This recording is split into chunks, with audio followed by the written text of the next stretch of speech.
In November 2023, I was with the Minister of Diversity, Inclusion, and Person with Disabilities, Kamal Khera, as she announced funding for $7 million for the region of Peel towards opening a new reception center for asylum seekers. This funding is absolutely crucial for the region of Peel and the city of Brampton, and to ensure that asylum seekers have a safe and warm place to sleep at night. It has and will save lives. The Mayor of Brampton, Patrick Brown, even went as far as to say, I quote, "Credit where credit is due. The government of Canada stepped up," end quote. Minister, could you please tell us the committee how the federal government has been providing funding to the region of Peel and other provinces and municipalities across the country to support the housing needs of asylum seekers? Honourable Minister. Thanks, MPL.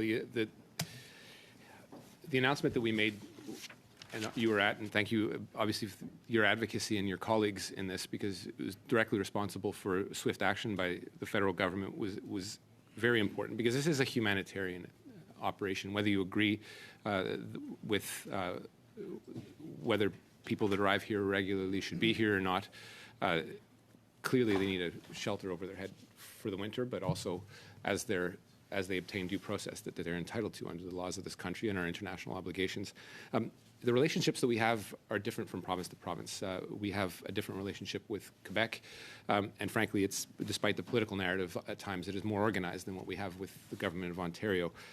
We deal sort of by city by city, municipality by municipality at times in our organization, and there probably is a good argument to be better organized, particularly as we see large flows coming into the city of Toronto, a lot of them coming from other places of the country, including Quebec.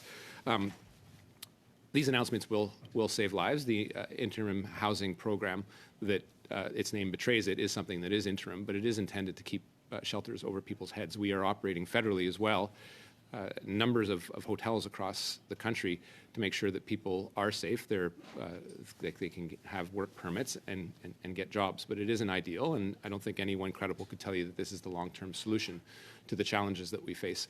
But I think it is one that Canadians want to see us rise to, particularly as it involves not only the federal government, but municipal governments, including the mayoralties of Brampton and Mississauga, and importantly, given the volume, the mayoralty of Toronto. We're not out of the woods by any stretch of the imagination, but the sums that we've deployed federally and those that we will leverage provincially and municipally are key in making sure that these people, who are amongst the most vulnerable people in Canada, are properly taken care of, housed as they get the due process that they are entitled to. Honourable Member. Thank you,